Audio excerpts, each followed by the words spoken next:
चुनावों के बीच एक नया मुद्दा गर्म हो गया है और दो सवाल आज के ये हैं कि क्या सरकार को आपकी संपत्ति बांटने का हक है और क्या मरने के बाद जो टैक्स लगता है आखिरकार वो क्या है, इतिहास क्या है, वो सब आज आप रिमझिम के 5 पॉइंट्स में समझने वाले हैं। सबसे पहला पॉइंट है, क्या है मरने के बाद लगने वाला वो इनहेरिटेंस टैक्स जिसके ऊपर मुद्दा गरमाया हुआ है। दूसरा, वेल्थ रीडिस्ट्रीब्यूशन की जो बात कही जा रही है आखिरकार इसका मतलब क्या होता है। तीसरा, सरकार आपकी संपत्ति जब्त करके क्या गरीबों में बांट सकती है, क्या संविधान ऐसा सरकार को करने का हक देता है कि नहीं देता है। चौथा, इस सुप्रीम कोर्ट की 9 जजों की बेंच क्या ले सकती है बड़ा फैसला। मैं आपको बता दूं सुप्रीम कोर्ट में भी इस पर सुनवाई चल रही है। सुप्रीम कोर्ट की जो 39B की व्याख्या की जा रही है 9 जजों के द्वारा, उसमें CJI भी शामिल है और उस पर फैसला लेना है कि भाई जो आपकी निजी संपत्ति है क्या वो समाज के लिए काम आए कि नहीं आए। इस पर सुप्रीम कोर्ट में सुनवाई चल रही है। पांचवा, कांग्रेस के संपत्ति दावे का फैक्ट चेक क्या है कि क्या सच में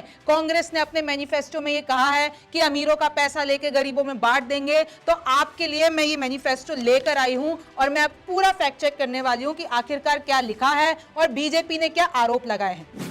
तो देखिए, शुरुआत से मैं आपको कहानी बता देती हूं कि सबसे पहले बयान आता है सैम पित्रोदा का, जो कि चेयरमैन है इंडियन ओवरसीज कांग्रेस के। ये कहते हैं कि अमेरिका में इनहेरिटेंस टैक्स लगता है, यानी विरासत पर टैक्स लगता है। तो इसमें यह होता है कि जितनी भी संपत्ति होती है इंसान की, जब वो जीवित होता है और जब वो मर जाता है तो आधी तो चली जाती है सरकार के पास, यानी 50% तो चली जाती है सरकार के पास और 45% उसके बच्चों को चली जाती है, जो विरासत में पितृ संपत्ति जो हम कहते हैं। तो ऐसा सिस्टम है अमेरिका में, तो क्यों ना इसको इंडिया में भी लाया जाए। तो देखिए, जैसे ही ये बयान आता है वैसे ही बीजेपी हमलावर हो जाती है। देखिए, नरेंद्र मोदी जी का ये बयान है, वो ये कह रहे हैं कि अब कांग्रेस का कहना है कि वो इनहेरिटेंस टैक्स लगाएगी, माता पिता से मिलने वाली विरासत पर भी टैक्स लगेगा। आप जो अपनी मेहनत से संपत्ति जुटाते हैं वो आपके बच्चों को नहीं मिलेगी, कांग्रेस का पंजा वो भी आपसे लूट लेगा। कांग्रेस का मंत्र है कांग्रेस की लूट, जिंदगी के साथ भी जिंदगी के बाद भी। तो वैसे ही बीजेपी इस पूरे बयान पे चढ़ गई और बोला देखिए कांग्रेस का जो पूरा आइडिएशन है वो सामने आ चुका है।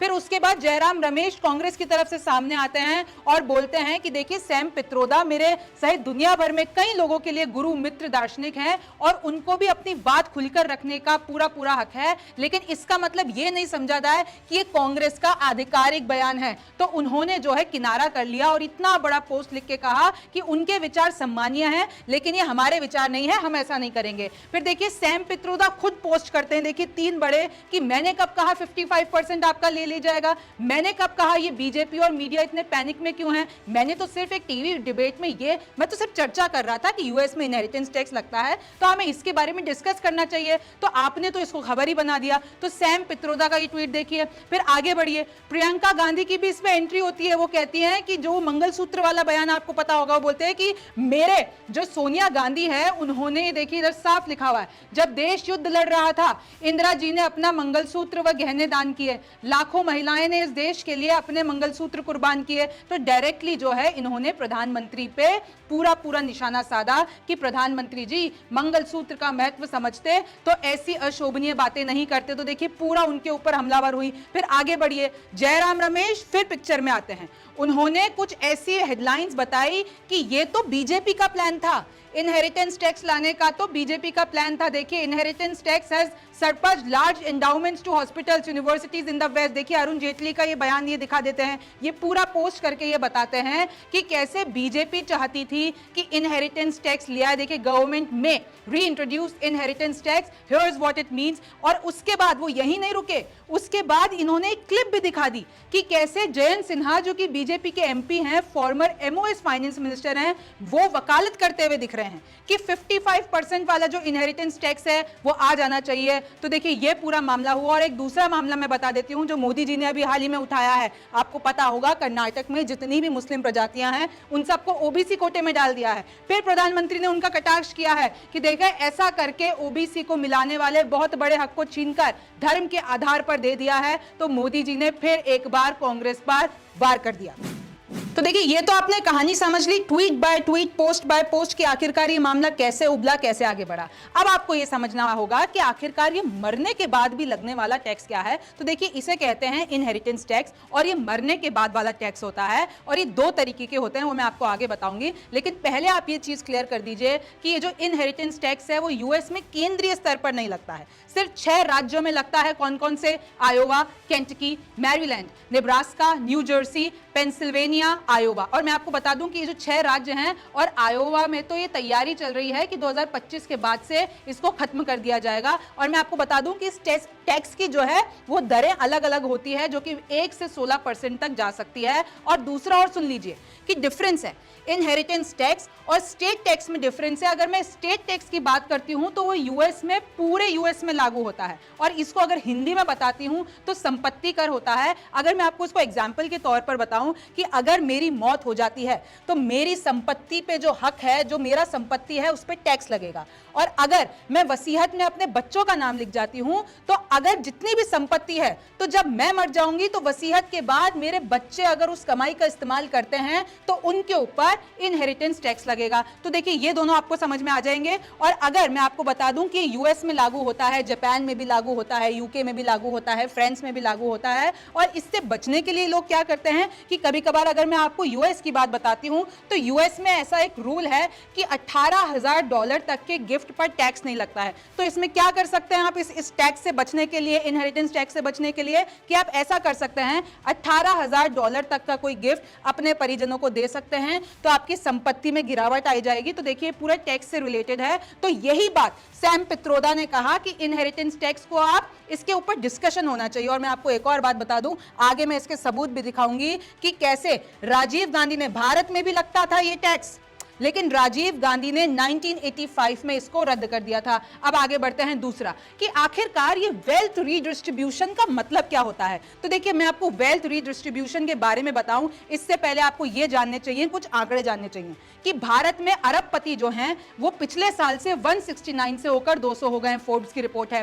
675 अरब डॉलर से बढ़कर उनकी जो आय है वो 954 अरब डॉलर हो गई है। अब देखिए शहरों और गांवों में जो मासिक खर्च का अंतर है वो 71% तक पहुंच गया है। और मैं आपको बता दूं कि 1% अमीर लोगों के पास 40% प्रॉपर्टी है। देश की कुल आय में इन सब की भागीदारी, हिस्सेदारी कितनी है? 22.6%। आगे बढ़ती हूं तो ये अब तक का सबसे ऊंचा स्तर है। और देखिए असमानता में अमेरिका जैसे देश को भी हमने पीछे छोड़ दिया है। और ये कौन सी रिपोर्ट में खुलासा हुआ है? अरबपति राज नाम की एक रिपोर्ट है, सोर्स मैंने आपको बता दिया है, वर्ल्ड इनइक्वालिटी लैब की रिपोर्ट में ये आंकड़े बताए गए हैं। अब मैं आपको बताती हूं वेल्थ रीडिस्ट्रीब्यूशन का मतलब। देखिए जो असमानता होती है कि अमीर और अमीर हुए जा रहा है, गरीब और गरीब हुए जा रहा है, तो ऐसी पॉलिसीज हैं संविधान में कि इसको बैलेंस कैसे किया जाए। और यही सारे, अगर मैं आपको संविधान के तौर पर बताती हूं तो देखिए आर्टिकल 38 क्या कहता है कि असमानता दूर करने पर सरकार को एक्शन लेने चाहिए, कुछ ऐसी पॉलिसीज बनानी चाहिए कि गरीब को आप थोड़ी सहायता कर सको, और जो ये असमानता है, जो डिफरेंस है गरीब और अमीर का, उसको बैलेंस करा जा सके। अब देखिए आर्टिकल 39 क्या कहता है कि जितने भी रिसोर्सेज होते हैं, यानी संसाधनों को बांटने पर कॉमन गुड, की आप ऐसे तरीके से रिसोर्सेज बांटो या रीडिस्ट्रीब्यूट करो कि जिससे कॉमन गुड हो सके, गरीबों को फायदा हो सके और ये जो डिफरेंस है वो कम हो सके। अच्छा, इसके लिए सरकार क्या करती है? टैक्स लगाती है, सब्सिडी की आपको पता है, मुफ्त अनाज देती है, डायरेक्ट बेनिफिट देती है। आपने सुना होगा कि किसानों को इतने हम अकाउंट्स में दे देंगे, महिलाओं को इतने दे देंगे। तो ये सारी उनकी पॉलिसीज होती हैं जिससे ये बैलेंस करने की कोशिश करती है सरकार। देखिए उसमें भी अगर और बताती हूं तो MNREGA, mid day meal, freebies और कई ऐसे तरीके होते हैं जिससे सरकार ये सुनिश्चित करती है कि ये जो असमानता है गरीब और अमीर के बीच में, इसको बैलेंस किया जाए। इनकम टैक्स, जीएसटी के जरिए लोकतंत्र में काम होता है। देखिए जीएसटी लगता है, इनकम टैक्स, तो ये सारे तरीके हैं। और मैंने आपको पहले भी बताया है कि भारत में पहले वेल्थ टैक्स लगता था 1957 और ये टैक्स 2015 में हटाया गया था। और आपको ये भी पता होगा कि जमींदारी उन्मूलन भी लगता था, यानी जो एक्सेस जमींदारों के पास एग्रीकल्चर लैंड्स होती थी उसको सरकार लेकर गरीबों में बांट देती थी। आगे देखिए, पहले एक और चीज बता देती हूं कि right to private property fundamental right था, यानी निजी संपत्ति जो था वो फंडामेंटल यानी मौलिक अधिकार था। लेकिन 1978 में क्या हुआ, संविधान में संशोधन हुआ और उसको कहा गया, ये 44th अमेंडमेंट हुआ। उसके बाद ये जो right to private property act था ये मौलिक अधिकार से निकल गया, यानी फंडामेंटल एक्ट से निकलकर इसको संवैधानिक अधिकार में डाल दिया गया और एक नया कानून बनाया गया, आर्टिकल 300A, संपत्ति कानून छीन सकता है। यानी कि ये देखिए, मौलिक अधिकार तो आपसे कोई नहीं छीन सकता फंडामेंटल, लेकिन ये 300A क्या कहता है कि सरकार, सुप्रीम कोर्ट जो कानून के दायरे में रहकर कुछ ऐसे एक्शन ले सकती है जिससे आपकी संपत्ति वो लोग एक्वायर कर सकते हैं। देखिए, और ये कौन था ये करने वाला संशोधन?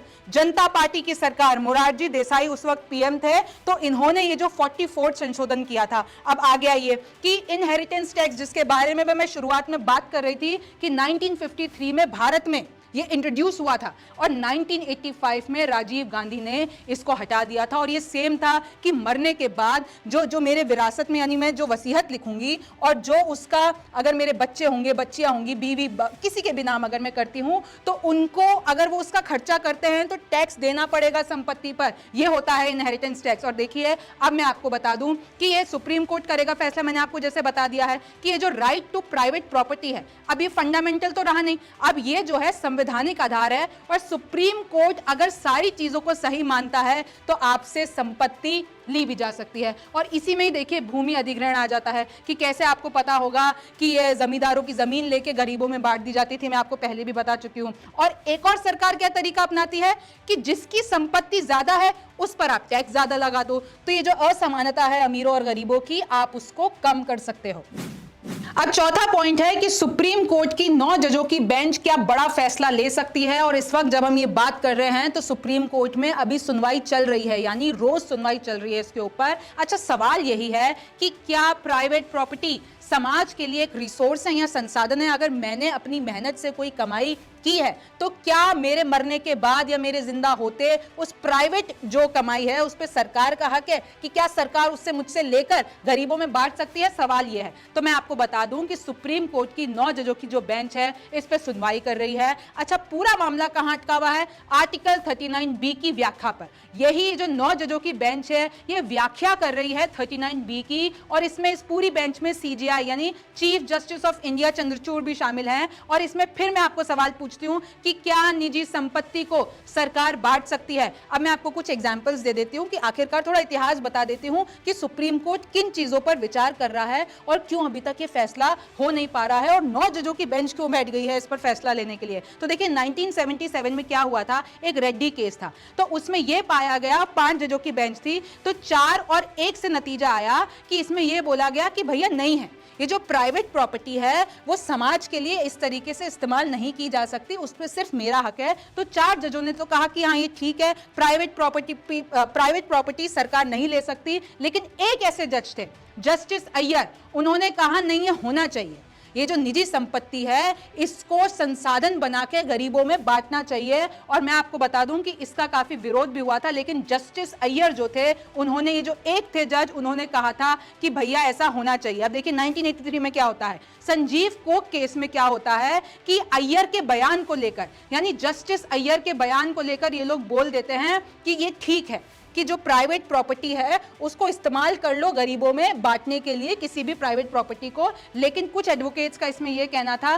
कि भाई जस्टिस अय्यर ने जो है उन्होंने अल्पसंख्यक, उनका ये माइनॉरिटी सोच थी, यानी उन्होंने अपने हिसाब से, क्योंकि उनकी जो है, अगर मैं आगे आपको बताती हूं कि कुछ एडवोकेट्स ने कहा था कि उनकी मार्क्सवादी समाजशास्त्र की सोच है, इसलिए जस्टिस अय्यर ने ऐसा फैसला सुनाया था। अच्छा, फिर मैं वापस इस टाइमलाइन पर लौट के आती हूँ। 1997 में क्या होता है, मफतलाल फैसले में ये बोलते हैं कि देखिए अभी हम इस पे फैसला नहीं दे सकते हैं क्योंकि इस पे पूरा तो 4-1 पे ये फैसला आया था, तो बोला अब इसका फैसला करेगी 9 जजों की बेंच करेगी। फिर 1997 में ही क्या होता है कि मुंबई प्रॉपर्टी ओनर एसोसिएशन की तरफ से अपील डाली जाती है कि भैया अब इस पे फैसला करो। फिर 2002 में आ जाइए, 7 जजों वाली बेंच ये बोलती है, इस अपील को सुनती है और बोलती है हम तो सक्षम नहीं है, इस चीज को तो हम रेफर करते हैं 9 जजों की बेंच इस पे फैसला करेगी। और मैं आपको बात बता दूं कि 2002 में जो ये बोला हुआ है कि 9 जज इस पे करेंगे फैसला, और उसकी सुनवाई अभी चल रही है। अभी जो ये 9 जजों की बेंच चल रही है, इस पे सुनवाई हो रही, लंबी चलने वाली है। इस पे ये फैसला होना है कि आखिर किसी की जो निजी प्रॉपर्टी है यानी प्राइवेट प्रॉपर्टी है, क्या उसको सरकार समाज में बांटने के लिए इस्तेमाल कर सकती है कि नहीं कर सकती है। तो देखिए मैं आपको बता चुकी हूं कि एडवोकेट्स ने इनका विरोध भी किया था। अच्छा ये देखिए एक और लॉ अगर आपको पता होगा कि राज्य में ये लगते हैं, जमीन पर लगते हैं सीलिंग अधिनियम, सीलिंग लॉ कहते हैं। और अगर 60 के दशक की मैं आपको बात बताती हूं, मैं आपको पहले भी बता चुकी हूं कि कैसे ये जो एक्स्ट्रा एग्रीकल्चर लैंड होते थे उनको गरीबों में बांट दिया जाता था। और सीलिंग अधिनियम अभी भी लगता है कि अगर एक जमींदार है तो वो एक जो लिमिट डिसाइड की गई है उससे ज्यादा वो जमीन नहीं खरीद सकता है, और अगर वो खरीदता है तो सरकार उसको ले सकती है। तो ये पूरा मामला सुप्रीम कोर्ट में इस तरीके से चल रहा है। अब 5वां देख लीजिए, कांग्रेस के संपत्ति दावे का फैक्ट चेक क्या है। देखिए आपको पता होगा कि क्या बात बोली गई है राहुल गांधी की तरफ से, उस तरीके से बीजेपी ने किस तरीके से आरोप लगाए हैं। तो सबसे पहला तो यही सवाल है कि क्या कांग्रेस ने अपने मैनिफेस्टो में यह बात कही है कि हम जो है संपत्ति लेकर और दूसरों में बांट देंगे, आपके मंगलसूत्र आपका सोना लेकर हम दूसरों में बांट देंगे, क्या ये चीज कही गई है कि नहीं कही गई है। तो देखिए मेरे पास एक कांग्रेस का मैनिफेस्टो में है, तो ऐसा क्लियरली मैनिफेस्टो में कहीं पे भी नहीं लिखा हुआ है। हालांकि ये लिखा हुआ है कि कांग्रेस राष्ट्रव्यापी आर्थिक सामाजिक जाति गणना करवाएगी, इसके माध्यम से कांग्रेस जातियों, उपजातियों और उनकी आर्थिक सामाजिक स्थिति का पता लगाएगी। मतलब वो फिगर आउट करेगी कि आखिरकार ये जो वेल्थ जो है वो कहां कहां किस किस तरीके से बटी हुई है। जनगणना से प्राप्त आंकड़ों के आधार पर कांग्रेस उनकी स्थिति में सुधार के लिए कुछ ऐसे कदम उठाएगी यानी पॉलिसीज बनाएगी। तो ये 6 नंबर पेज में पढ़ रही हूं। फिर आगे का पेज में पढ़ लेती हूं तो उस पर लिखा हुआ है कि तानाशाही या बहुसंख्यवाद के लिए देश में कोई जगह नहीं है। भारत में अल्पसंख्यकों के अधिकारों को बनाए रखने और उनकी रक्षा के लिए हम प्रतिबद्ध है। और देखिए अल्पसंख्यक पे तो आपको भी पता होगा कि कैसे मोदी जी ने मनमोहन सिंह जी का नाम लेकर ये कहा था कि कांग्रेस आपका पैसा लेकर मुसलमानों में बांट देगी, और वो पूरा मामला आपको पता होगा, कहीं फैक्ट चेक भी हुए हैं। मनमोहन सिंह की वो स्पीच भी चलाई हुई है और किस तरीके से उसको तोड़ा मरोड़ा गया है वो आप सब जानते हैं, मुझे वापस से बताने की जरूरत नहीं है। इनफैक्ट कांग्रेस मैनिफेस्टो में यह भी लिखा हुआ है कि कांग्रेस भारत के कुछ ऐसे संविधान में जितने भी अनुच्छेद है उसमें बदलाव करेगी और अल्पसंख्यकों को मिलने वाले मौलिक अधिकारों का आदर करेगी और उन्हें बरकरार रखेगी। और ऐसे कई पॉइंट्स दिए गए हैं जो कि माइनॉरिटीज के बारे में हैं कि उनको ज्यादा से ज्यादा जो उनके हक हैं उनको दिलाए जाएंगे। तो इसी पे ही बीजेपी चढ़ी हुई है कि क्योंकि मनमोहन सिंह जी ने कहा था स्पेशली मुस्लिम्स, तो उसी आधार पर कांग्रेस मुस्लिमों को पहला हक दे देगी। तो देखिए इसमें मैंने यही लिखा हुआ है कि उनके मैनिफेस्टो में यही लिखा हुआ है, कांग्रेस आर्थिक सामाजिक जाति जनगणना कराएगी, SC ST OBC की स्थिति का पता लगाएगी, आंकड़ों के आधार पर जातियों की स्थिति में सुधार होगा। अच्छा एक और मैं बात बता दूं, राहुल गांधी ने भी अपने जो बयान है उस पर भी क्लियर कर दिया है कि मैंने ये नहीं कहा है कि हम अभी एक्शन लेंगे, अन्याय की इंतहा देखेंगे, यानी ये जो अमीरों और गरीबों का डिफरेंस है हम वो सर्वे के द्वारा पता लगाएंगे, जाति जनगणना कराएंगे, आर्थिक स्थिति का पता लगाएंगे और संस्थागत सर्वे भी जोड़ेंगे। फिर इन सब चीजों को देखकर आगे पॉलिसी बनाएंगे। ये राहुल गांधी का बयान है। और देखिए एक और बात, अभी ये मैंने सारे पॉइंटर्स आपके लिए लिख दिए हैं जो मैं आपको ऑलरेडी बता चुकी हूं कि कांग्रेस ये कह रही है दूसरे चरण में, क्योंकि दूसरा चरण बहुत इंपॉर्टेंट बन जाता है क्योंकि पहले चरण में कम वोटिंग हुई है, तो कांग्रेस ये कह रही है कि बीजेपी इस तरीके की जो है पॉलिटिक्स करके अब लोगों को चाहती है कि दूसरे चरण में, क्योंकि पहले चरण में तो ज्यादा वोटिंग नहीं हुई, तो मतलब ये बीजेपी के लिए खतरे की घंटी है, इसलिए वो मुस्लिम हिंदू मुस्लिम टाइप के मुद्दे लेकर और ये सारे मुद्दे लेकर आ रही है। और देखिए मनमोहन का उदाहरण मैं आपको पहले ही बता चुकी हूं। और ये भी बात जान लीजिए, इनहेरिटेंस टैक्स कहां कहां कितने कितने परसेंट लगता है। जापान में 55%, फ्रांस में 45%, साउथ कोरिया में 50%, यूके में 40% और यूएस में 40%। और इसी के ऊपर पूरा बवाल अब इंडिया में आकर खड़ा हो गया है।